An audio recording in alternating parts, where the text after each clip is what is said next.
충격적인 일이 벌어졌습니다. 싱가포르의 한글 공용어 채택 프로젝트가 많은 주목을 받고 있다고 합니다. 싱가포르는 영어, 중국어, 말레이어, 타밀어 등 여러 공용어를 가진 다문화 국가임에도 불구하고 높은 문맹률과 교육의 불평등 문제가 있었는데요. 이에 한 여성학자가 한글로 실험을 진행했습니다. 하지만 중국의 강한 반발로 인해 비밀리에 진행시켰다고 하는데요. 과연 이 실험은 어떻게 되었을까요?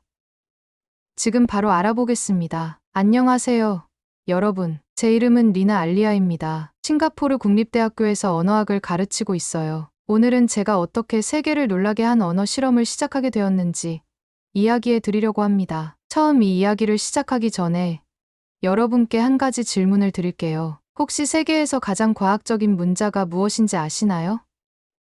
네, 바로 한글입니다. 많은 한국분들은 이미 알고 계시겠지만 제가 이 한글의 힘을 알게 된 과정은 정말 특별했습니다. 싱가포르는 영어, 중국어, 말레이어, 타밀어 4개의 공용어를 쓰는 나라예요. 겉으로 보면 다양성의 천국 같지만 실상은 좀 다릅니다. 우리는 모두 말을 하지만 서로에게 말하지 않아요. 이것이 제가 오랫동안 느껴온 싱가포르의 현실이었습니다. 말레이시아계 아버지와 인도계 어머니 사이에서 태어난 저는 어린 시절부터 언어의 경계에서 살았어요. 집에서는 말레이어와 타밀어가 뒤섞였고 학교에서는 영어와 중국어를 배웠죠. 하지만 많은 친구들은 그렇지 못했습니다. 중국계 친구들은 인도 문화를, 인도계 친구들은 중국 문화를 이해하지 못한 채 각자의 섬에서만 살았어요. 리나, 너는 운이 좋구나. 두세 개를 모두 이해하니까. 대학 시절 교수님의 말씀이 아직도 귓가에 맴돌아요. 그때는 그저 웃고 넘겼지만 지금 생각하면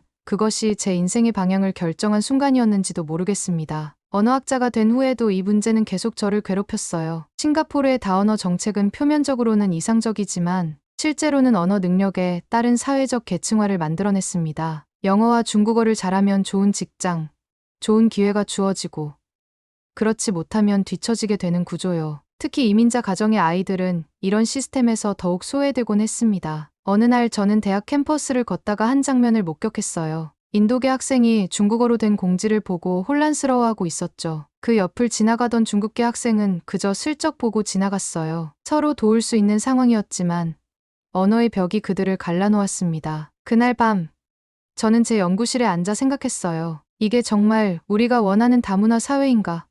문득 제 책상 위에 놓인 한국어 교재가 눈에 들어왔습니다. 당시 저는 취미로 한국어를 배우고 있었어요. 한글의 자음과 모음 체계를 보며 갑자기 번뜩이는 아이디어가 떠올랐죠. 만약 우리 모두가 공통의 문자 시스템을 가지고 있다면 어떨까? 각자의 언어는 유지하되 그것을 표현하는 방식은 하나로 통일한다면? 그렇게 프로젝트 하나HANA가 시작되었습니다. 한글을 싱가포르의 다양한 언어를 연결하는 보조 문자로 활용하는 실험이었어요. 처음에는 그저 머릿속 상상에 불과했지만 이 작은 생각이 결국 제 인생과 싱가포르, 그리고 의외로 많은 아시아 국가들의 파문을 일으키게 될 줄은 상상도 못했습니다. 제가 한글에 진심으로 매료된 것은 우연한 계기였어요. 대학원 시절 세계 여러 문자 시스템을 비교 연구하는 과정에서 한글을 접하게 되었습니다. 처음에는 그저 연구 대상 중 하나였을 뿐이었죠. 하지만 한글의 창제 원리와 체계를 깊이 파고들수록 그 과학성과 직관성의 놀라움을 감출 수 없었어요. 이건 단순한 글자가 아니라 소리의 과학이잖아요.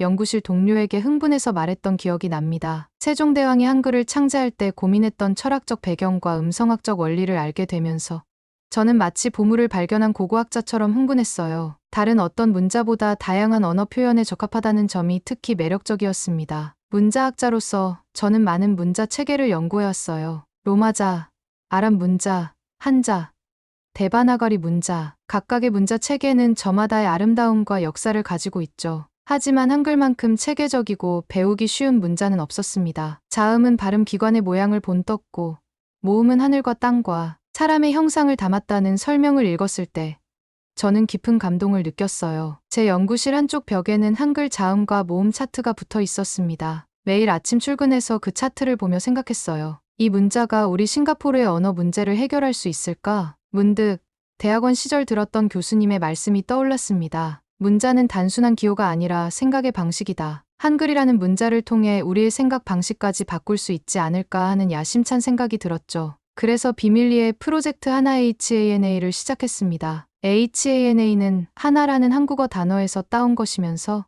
동시에 Hangul as neutral alphabet의 약자이기도 했어요. 처음에는 제 연구실에서 몇몇 대학원생들과 함께 작은 실험을 시작했습니다. 다양한 인종 배경을 가진 학생 10명을 모집해서 한글을 가르치기 시작했죠. 여러분, 오늘부터 우리는 새로운 여행을 시작할 거예요. 이 여행이 끝나면 여러분은 서로를 더 깊이 이해하게 될 겁니다. 첫 수업 시간에 이렇게 말했던 기억이 나요. 학생들은 의아한 표정이었지만 곧 흥미를 보이기 시작했어요. 첫 번째 과제는 간단했습니다. 각자의 이름을 한글로 써보는 것이었어요. 중국계 학생 리안의 이름은 리안, 인도계 학생 프리아의 이름은 프리아, 말레이계 학생 아지즈의 이름은 아지즈. 자신의 이름이 한글로 정확하게 표현되는 것을 보며 학생들의 얼굴에는 놀라움과 기쁨이 교차했습니다. 특히 인상적이었던 것은 중국계 학생들이 인도계 학생들이 중국 이름을 정확하게 발음할 수 있게 되었다는 점이었어요. 이전에는 어려워하던 발음들이 한글이라는 다리를 통해 연결되었습니다. 교수님, 이게 처음으로 제 이름을 제대로 발음해준 경우예요. 프리아가 감동하며 말하는 순간, 저는 이 프로젝트가 단순한 언어 실험을 넘어 무언가 더 큰 의미를 가질 수 있겠다고 느꼈습니다. 그렇게 몇 주가 지나자 놀라운 변화가 생겼어요. 수업 시간 외에도 학생들은 자발적으로 모여 한글로 서로의 언어를 배우기 시작했습니다. 중국어 단어를 한글로 적고 타밀어 문장을 한글로 표현하면서 그들은 서로의 문화에 더 가까워졌어요. 문자가 말보다 마음을 먼저 이해할 수도 있어요. 제가 그들에게 자주 했던 말입니다. 처음 시작한 작은 실험이 이렇게 큰 가능성을 보여주리라고는 예상하지 못했어요. 하지만 이것은 시작에 불과했습니다. 프로젝트 하나는 곧 캠퍼스를 넘어 더 넓은 세상으로 퍼져나갈 준비를 하고 있었거든요. 시험 결과가 기대 이상이었기에 저는 조금 더 욕심을 내기로 했어요. 대학 내 다른 학과 학생들에게도 이 프로그램을 확장해보기로 했죠. 국제관계학과, 경영학과, 공학부, 다양한 전공의 학생 50명을 모집했습니다. 그들의 공통점은 언어로 인한 좌절감을 경험해봤다는 것이었어요. 저는 중국어를 4년 동안 배웠는데도 여전히 간단한 대화도 어려워요. 경영학과 학생 라즈의 고백이 많은 학생들의 공감을 얻었습니다. 싱가포르에서 중국어를 못하면 취업에서 불이익을 받는 경우가 많거든요. 반면 중국계 학생들은 영어나 다른 언어에 대한 부담을 토로했어요. 두 번째 실험 그룹의 첫 수업 날, 저는 조금 긴장했습니다. 첫 번째 그룹보다 규모가 크고 다양했거든요. 오늘부터 우리는 새로운 언어가 아닌 새로운 연결 방식을 배울 겁니다. 이렇게 시작했어요. 학생들의 눈빛에서 호기심과 의구심이 동시에 느껴졌죠. 첫 수업은 한글의 기본 원리 소개로 시작했습니다. 자음과 모음의 구성 원리, 받침의 개념. 놀랍게도 대부분의 학생들이 첫날에 기본 원리를 이해했어요. 이건 마치 레고 블록 같아요. 조립하면 새로운 소리가 만들어지는 공학도 마이클의 비유가 정확했습니다. 한글은 정말 언어의 레고 블록 같았어요. 두 번째 주부터는 각자의 모국어 단어를 한글로 표기해보는 연습을 했습니다. 중국어 니하오 니하오는 니하오, 타밀어 바나캄은 바나캄, 말레이어 살라맛 페이주 슬라맛 빠기는 슬라맛 빠기로 표기했죠. 학생들은 서로의 인사말을 한글로 적고 발음하며 웃음꽃을 피웠어요. 세 번째 주에 기적 같은 일이 일어났습니다. 프로그램에 참여한 중국계 학생 메이가 인도계 학생 비샬에게 타밀어로 안녕하세요라고 인사한 거예요. 비샬의 눈에 눈물이 고였습니다. 4년 동안 같은 수업을 들었는데 오늘이 처음이에요. 누군가 제 언어로 인사해 준 건 그 순간 교실은 갑자기 조용해졌고 저도 가슴이 뭉클해졌어요. 이 작은 순간이 저에게는 큰 확신을 주었습니다. 한글은 단순히 언어를 배우는 도구가 아니라 마음과 마음을 잇는 다리였어요. 사람들은 서로의 언어를 완벽하게 배우지 않아도 서로의 문화를 존중하고 인정하는 법을 배울 수 있었죠. 프로그램이 진행될수록 더 많은 감동적인 순간들이 이어졌어요. 말레이계 학생 파리드는 중국 설날에 중국계 친구들에게 한글로 적은 축하 메시지를 보냈고, 인도계 학생들은 말레이 전통 명절인 하리라야의 말레이어 축하 인사를 한글로 배워 친구들에게 전했죠. 리나 교수님, 저희가 배우는 건 단순히 글자가 아니라 서로에 대한 존중이네요. 학생 중 한 명이 말했을 때 저는 고개를 끄덕였어요. 정확했습니다. 우리는 한글이라는 매개체를 통해 서로의 문화적 경계를 넘어가고 있었어요. 학기가 끝날 무렵 저희는 작은 문화 축제를 열었습니다. 각자의 문화를 소개하는 부스에서 학생들은 자신의 전통 의상을 입고 전통 음식을 나누었어요. 그리고 모든 설명은 한글로 병기되었죠. 대학 총장님이 방문했을 때 그분의 표정은 놀라움 그 자체였어요. 리나 교수, 이건 단순한 언어 실험이 아니라 문화혁명 같은데요? 총장님의 말씀에 저는 미소 지었습니다. 맞아요. 이것은 혁명이었어요. 조용하지만 강력한 마음의 혁명이었죠. 프로젝트 하나는 대학 신문의 헤드라인을 장식했고 곧 지역 언론의 관심도 받기 시작했습니다. 한글로 하나 되는 싱가포르 대학생들이라는 제목의 기사가 실렸죠. 아직은 작은 물결이었지만 이 파도가 얼마나 멀리 퍼져나갈지 저는 그때까지만 해도 상상하지 못했습니다. 대학에서의 성공적인 실험 결과를 바탕으로 저는 더 큰 도전을 결심했어요. 중학교에서도 이 프로그램을 시범적으로 운영해보기로 한 거죠. 교육부 관계자와 몇 차례 미팅 끝에 2개 중학교에서 파일럿 프로그램을 진행할 수 있는 허가를 받았습니다. 리나 교수님, 솔직히 말해서 저는 회의적입니다. 탄종파가 중학교의 탄 교장 선생님은 첫 미팅에서 이렇게 말씀하셨어요. 우리 아이들은 이미 2개 이상의 언어를 배우느라 부담이 큰데 여기에 한글까지 추가한다면 당연한 우려였습니다. 저도 처음에는 그런 생각이었으니까요. 하지만 제가 설명한 건 중요한 차이점이었어요. 교장 선생님, 저희는 새로운 언어를 가르치려는 게 아닙니다. 한글은 도구입니다. 마치 공학에서 계산기처럼요. 계산을 더 쉽게 해주는 도구죠. 이 비유가 효과가 있었는지 탄 교장 선생님은 마지못해 고개를 끄덕이셨어요. 첫 수업이 시작된 날 13살 아이들로 가득 찬 교실을 보며 가슴이 두근거렸습니다. 대학생들과는 또 다른 도전이었죠. 여러분, 오늘부터 우리는 마법 같은 글자를 배울 거예요. 이 글자를 알면 여러분의 친구가 말하는 모든 언어를 이해할 수 있게 될 거예요. 이렇게 시작했더니 아이들의 눈이 반짝였어요. 중학생들은 대학생들보다 더 빨리 한글을 받아들였습니다. 놀라운 점은 한글을 통해 자신들의 모국어를 다시 보는 방식이었어요. 중국계 학생들은 한자의 발음을 한글로 표기하면서 중국어 성조를 더 잘 이해하게 되었고, 인도계 학생들은 타밀어의 복잡한 발음 체계를 한글로 표현하며 더 명확히 인식하게 되었죠. 리나 교수님, 신기해요. 제가 항상 헷갈렸던 중국어 발음이 한글로 쓰니까 훨씬 이해가 잘 돼요. 인도계 학생 아니의 말에 저도 놀랐습니다. 이것은 제가 예상했던 효과 이상이었어요. 한글은 대체가 아닌 보완이었고 기존 언어 학습을 더 효율적으로 만들어주고 있었습니다. 4주차부터는 정규 수업의 일부에 한글 병기를 시도했어요. 과학 시간에 어려운 용어들을 한글로도 표기하고 역사 수업에서 다양한 지명과 인명을 한글로 병기했습니다. 처음에는 교사들의 반발이 있었지만 학생들의 이해도가 놀라울 정도로 향상되는 것을 보며 점차 지지하기 시작했어요. 한글 덕분에 우리 반 학생들이 서로 도와주기 시작했어요. 과학 교사왕 선생님의 보고는 특히 의미가 있었습니다. 중국계 학생들이 인도계 학생들에게, 인도계 학생들이 말레이계 학생들에게 서로 설명해주는 장면이 늘어났다고 해요.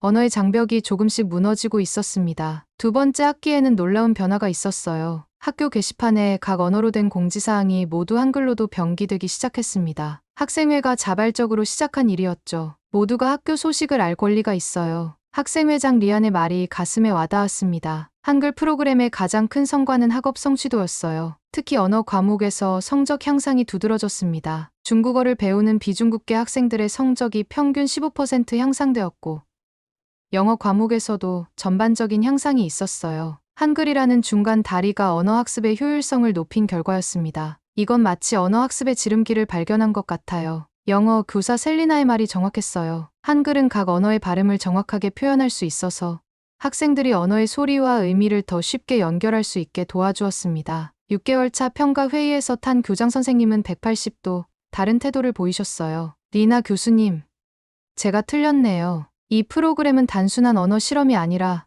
우리 학교 문화를 바꾸고 있어요. 그 말을 들으며 저는 조용히 미소 지었습니다. 이제 우리는 올바른 방향으로 가고 있었어요. 파일럿 프로그램의 성공은 곧 다른 학교들의 관심을 끌었고, 교육부 내에서도 이 프로그램을 확대하자는 논의가 시작되었습니다. 그러나 모든 변화에는 저항이 따르는 법이죠. 우리의 작은 혁명도 곧 더 큰 도전에 직면하게 될 줄은 그때까지만 해도 몰랐습니다. 중학교 프로그램이 확장되기 시작하면서 예상치 못한 곳에서 반발이 왔어요. 싱가포르 주재 중국 대사관이었습니다. 어느 날 아침 제 사무실 전화가 울렸죠. 리나 교수님, 교육부 장관실에서 연락드립니다. 긴급하게 만나 뵙고 싶으신데 오늘 오후에 시간 되실까요? 비서의 목소리가 평소보다 긴장되어 있었어요. 저는 이상한 느낌을 받았지만 당연히 시간을 냈습니다. 교육부에 도착했을 때 장관실 앞에는 이미 여러 고위 관리들이 모여 있었어요. 그들의 표정이 심각했죠. 리나 교수, 들어오세요. 장관님의 목소리는 무거웠습니다. 중국 대사관에서 공식 항의가 들어왔습니다. 장관님은 바로 본론으로 들어갔어요. 그들은 한글 프로그램이 중국어의 위상을 약화시키고 문화적 정체성을 훼손한다고 주장하고 있어요. 저는 충격을 받았습니다. 문화 침해?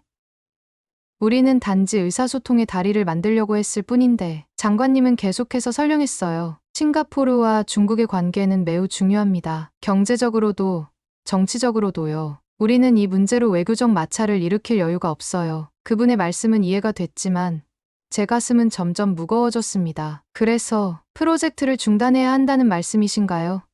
제 목소리가 떨렸어요. 지금까지의 모든 노력과 성과가 물거품이 될 수도 있다는 생각에 가슴이 아팠습니다. 장관님은 잠시 침묵하시더니 말씀하셨어요. 공식적으로는 프로젝트를 일시 중단해야 합니다. 하지만 그분은 주위를 둘러보시더니 목소리를 낮추셨어요. 비공식적으로는 연구를 계속하셔도 좋습니다. 다만 눈에 띄지 않게요. 그날 저녁, 저는 연구실에 홀로 앉아 깊은 고민에 빠졌어요. 여기서 멈춰야 할까?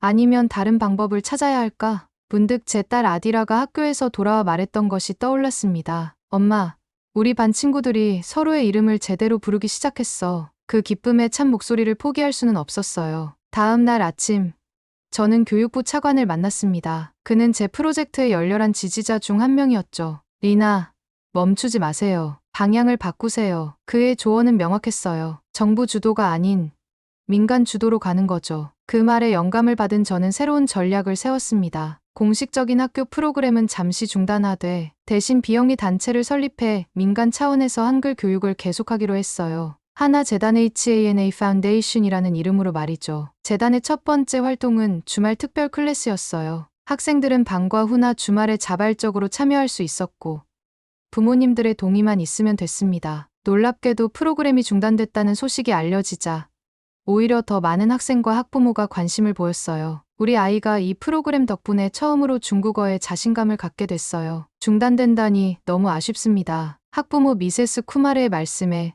저는 위로를 받았습니다. 이것은 단순한 실험이 아니라 많은 가정에 실질적인 변화를 가져오고 있었던 거예요. 하나재단의 활동은 조용히 그러나 꾸준히 확장되었습니다. 지역 커뮤니티 센터, 종교시설, 심지어 기업들도 한글 워크샵에 관심을 보이기 시작했어요. 멈춘 건 프로젝트가 아니라 겉으로 드러나는 방식일 뿐이에요. 동료 교수에게 이렇게 말했던 기억이 납니다. 특히 청년층과 대학생들 사이에서 한글 학습 운동이 자발적으로 퍼져나가기 시작했어요. SNS에서는 샵 한글 챌린지가 트렌드가 되었고 자신의 이름이나 좋아하는 문구를 한글로 쓰는 게시물이 넘쳐났습니다. 물론 이것이 중국 대사관의 눈에도 띄었겠지만 이제는 정부가 통제할 수 있는 범위를 넘어선 시민 운동이 되어가고 있었죠. 한 가지 더 깨달은 점은 공식적인 반대가 오히려 프로젝트에 대한 관심을 높였다는 사실이었어요. 금지된 과일이 더 달콤하게 느껴지는 것처럼 한글 프로그램은 이제 약간의 반항적 매력까지 갖게 된 것 같았습니다. 그러나 저는 이것이 반항이나 저항이 아닌 연결과 소통의 운동임을 분명히 했어요. 우리는 어떤 언어나 문화에 반대하는 것이 아닙니다. 우리는 모든 언어와 문화를 소중히 여기기에 그것들을 더 잘 이해하고 공유하려는 것입니다. 이것이 하나재단의 공식 입장이었고 저희 진심이었습니다. 외부의 압력에도 불구하고 아니 어쩌면 그 압력 덕분에 프로젝트 하나는 이제 싱가포르 사회에 더 깊이 뿌리내리기 시작했어요. 다음 단계로 나아갈 시간이었습니다. 외교적 장벽에 부딪힌 저희 팀은 새로운 돌파구가 필요했어요. 어느 날 밤 제 연구실에서 늦게까지 머리를 싸매고 있을 때였죠. 대학원생 제이슨이 문을 두드렸습니다. 교수님, 제가 아이디어가 있어요. 그는 흥분된 목소리로 말했어요. 우리가 앱을 만들면 어떨까요?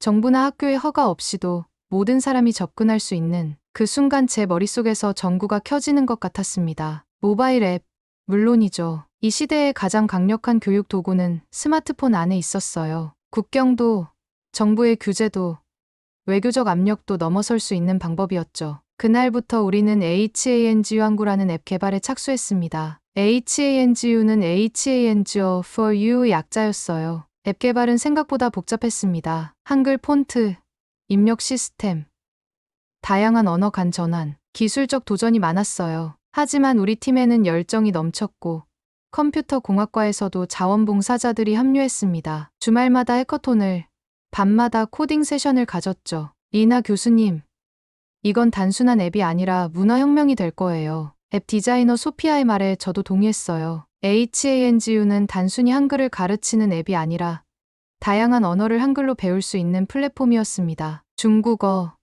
타밀어, 말레이어, 영어, 모든 언어를 한글로 표기하고 학습할 수 있었죠. 앱 개발 6개월 차, 베타 버전을 출시했습니다. 처음에는 대학 커뮤니티 내에서만 공유했는데 놀랍게도 일주일 만에 5,000명이 다운로드했어요. 피드백도 쏟아졌습니다. 한글로 중국어를 배우니 성조가 훨씬 이해하기 쉬워요. 타밀어 발음을 정확히 표현할 수 있어 좋네요.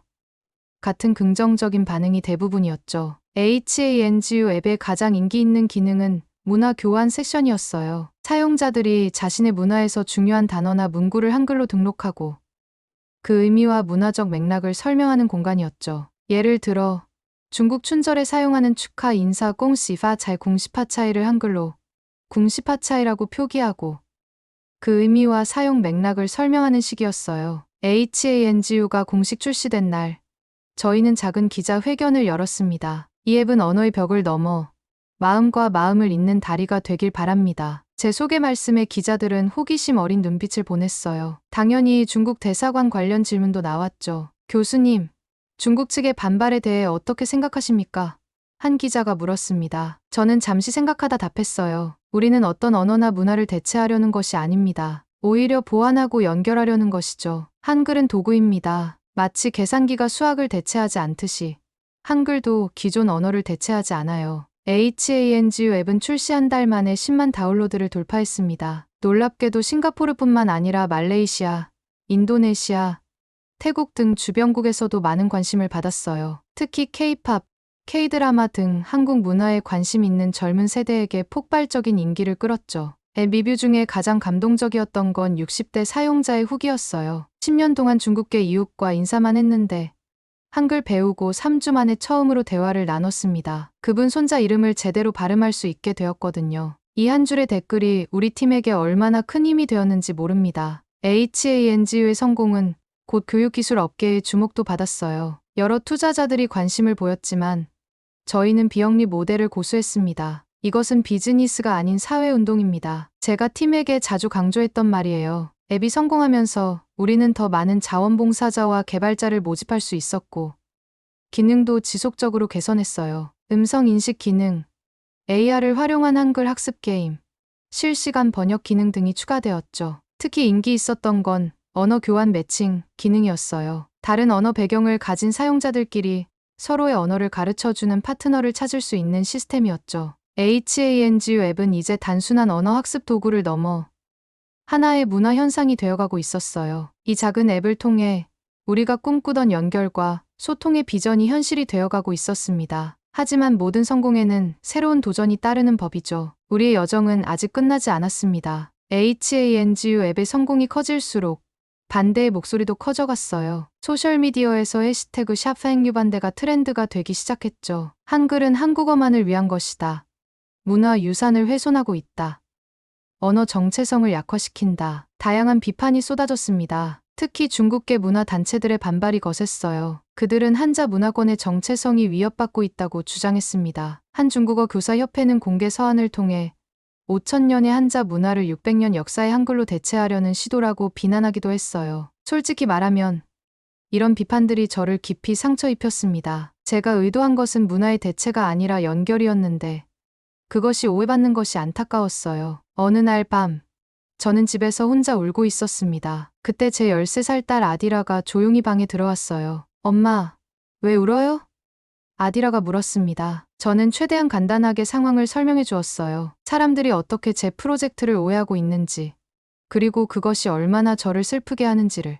아디라는 잠시 생각하더니 말했어요. 엄마, 제 친구 메이는 중국계인데 자기 할머니가 말하는 중국어 방언을 이해 못한대요. 쯔청 할머니는 표준 중국어를 못하시거든요. 그런데 이제 메이가 HANGU 앱으로 할머니의 방언을 배우고 있어요. 처음으로 직접 대화를 나눌 수 있게 됐대요. 저는 깜짝 놀랐어요. 정말? 아디라는 고개를 끄덕였습니다. 네. 메이가 말했어요. 우리 모두 연결되고 싶어 해요. 아디라의 엄마처럼. 그 순간 제 눈에서 다시 눈물이 흘렀지만 이번에는 감동의 눈물이었어요. 다음 날 저는 새로운 용기를 가지고 비판에 직접 대응하기로 했습니다. 공개 토론회를 열어 비판자들을 초대했어요. 대화로 풀어갑시다라는 주제로요. 처음에는 긴장된 분위기였지만 실제 HANGU 사용자들의 경험담이 공유되면서 분위기가 바뀌기 시작했습니다. 특히 젊은 세대의 반응이 인상적이었어요. 한 중국계 대학생이 일어나서 말했습니다. 어르신들이 지키려는 문화, 실제론 우리가 외우기만 하는 것들이잖아요. 저는 한자 2,000개를 외웠지만 그 의미와 문화를 제대로 이해하고 있나요? HANGU는 제가 한자의 발음과 의미를 더 쉽게 연결할 수 있게 해줬어요. 말레이계 어머니의 이야기도 감동적이었습니다. 제 아이는 학교에서 중국어를 배우는데 너무 힘들어했어요. HANGU를 사용한 후 처음으로 중국어 시험에서 C를 받았어요. 우리 가족에겐 작은 기적이었죠. 토론회 후 샵행유반대 해시태그 대신 샵 연결을 위한 한글이 새롭게 트렌드가 되기 시작했어요. 물론 모든 반대가 사라진 것은 아니었지만 대화의 방향이 조금씩 바뀌어가고 있었습니다. 흥미로운 현상은 HA에 않게 가족 간 소통의 도구가 되고 있다는 점이었어요. 싱가포르처럼 다언어 사회에서는 종종 세대 간 언어 단절이 발생합니다. 젊은 세대는 영어를 주로 사용하고 노년층은 모국어만 사용하는 경우가 많거든요. HANGU를 통해 손자, 손녀들이 조부모의 언어를 배우는 사례가 늘어나고 있었습니다. 이게 단순한 앱이 아니라 가족의 역사를 되찾는 도구가 되고 있어요. 인도계 할머니 라크슈미의 말씀이 특히 기억에 남습니다. 그녀의 손녀는 HANGU를 통해 타밀어를 배워 할머니의 옛 이야기를 듣고 기록하고 있었대요. 반대의 목소리에 가장 강력한 응답은 사용자들의 실제 경험이었어요. 우리 팀은 HANGU 스토리라는 비디오 시리즈를 시작했습니다. HANGU를 통해 변화된 사람들의 이야기를 담은 짧은 다큐멘터리였죠. 이 영상들은 SNS에서 큰 반향을 일으켰고 자연스럽게 우리의 메시지를 전파하는 역할을 했어요. 가장 인상적이었던 것은 과거에 침묵했던 세대에서 연결을 원하는 세대로의 변화였습니다. 노년층도 HANGU를 통해 손주들과 소통하고 새로운 문화를 배우기 시작했어요. 70대 중국계 할아버지가 HANGU로 K-팝 가사를 배워 손녀에게 선물하는 영상은 수십만 조회수를 기록했죠. 저항과 논쟁 속에서도 HANGU는 조용히 그러나 꾸준히 성장했어요. 다운로드 수는 100만을 넘었고 사용자들은 자발적으로 번역 봉사에 참여해 앱을 더 다양한 언어로 확장시켜 나갔습니다. 문화적 논쟁이 오히려 HANGU의 존재를 더 널리 알리는 계기가 된 셈이었죠. 시간이 흐르면서 저는 중요한 교훈을 얻었습니다. 진정한 변화는 논쟁이나 설득만으로 오지 않는다는 것. 실제 경험과 공감을 통해 마음이 바뀌고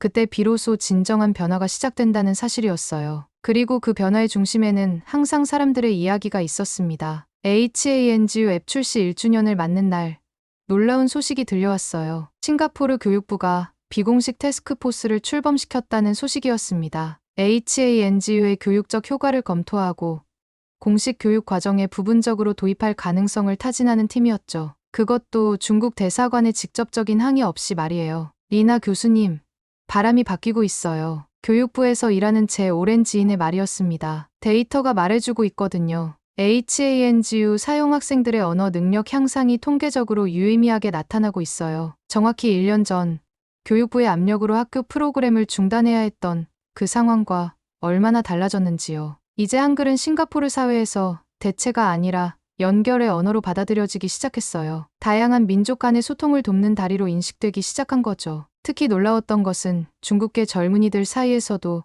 HANGU가 인기를 얻고 있다는 점이었습니다. 그들은 한글을 통해 오히려 중국어의 발음과 성조를 더 체계적으로 이해하게 되었다고 말했어요. 대학에서는 이미 몇몇 학과에서 한글을 보조 표기 수단으로 활용하기 시작했습니다. 언어학과뿐만 아니라 의학과에서도 해부학 용어의 발음을 한글로 병기하는 시도가 있었어요. 의대생 수진의 말이 기억납니다. 라틴어 의학 용어 발음이 너무 헷갈렸는데 한글로 적으니까 정확히 기억할 수 있게 됐어요. 지역 사회에서도 변화가 일어났어요. 여러 커뮤니티 센터에서 한글로 배우는 우리 언어 프로그램이 시작되었고 노인들을 위한 한글로 연결하는 가족 이야기 워크숍도 인기를 끌었습니다. 심지어 일부 교회와 사원에서는 기도문과 경전을 한글로 병기하기 시작했어요. 다양한 종교 커뮤니티가 한글을 통해 서로의 신앙을 이해하려는 시도였죠. 프로젝트 하나가 시작된 지 2년이 지난 어느 날 싱가포르 국립박물관에서 특별 전시회 초대장이 도착했습니다. 언어의 달이 싱가포르의 다문화 소통의 역사라는 제목이었어요. 그리고 그 전시의 한 섹션이 HANGU 현상에 할애되어 있었죠. 제 작은 실험이 이제 문화사의 한 부분으로 기록되고 있다는 사실에 가슴이 뭉클했습니다. 전시회 개막식에서 제가 연설을 부탁받았을 때 저는 잠시 망설였어요. 무슨 말을 해야 할까? 그간의 투쟁과 성취를 어떻게 표현할 수 있을까? 연단에 서서 객석을 바라보니 다양한 인종과 연령대의 얼굴들이 보였습니다. 그 중에는 처음에 이 프로젝트에 반대했던 사람들도 있었어요. 변화는 바람처럼 시작됩니다. 제가 말을 시작했어요. 처음엔 보이지 않지만 점점 모든 걸 흔들게 되죠. 한글은 600년 전 세종대왕이 모든 사람이 쉽게 배울 수 있는 문자를 꿈꾸며 만든 것입니다. 오늘날 싱가포르에서 우리는 그 꿈을 새롭게 이어가고 있어요. 언어가 장벽이 아닌 다리가 되는 세상을 만들어가고 있습니다. 연설이 끝난 후 한 노인이 저에게 다가왔어요. 중국계 할아버지였는데 처음에 한글 프로젝트에 가장 격렬하게 반대했던 중국어 교사협회의 전 회장이셨죠. 리나 교수, 제가 틀렸습니다. 이제 저도 HANGU로 제 손주와 더 많은 이야기를 나눌 수 있게 되었어요. 문화는 보존만으로는 살아남지 못합니다. 공유되고 연결될 때 진정으로 살아남는 거죠. 그 말씀에 저는 눈물을 참을 수 없었어요. 이것이 바로 제가 꿈꿔왔던 순간이었으니까요. 한글은 이제 싱가포르에서 단지 한국의 문자가 아니라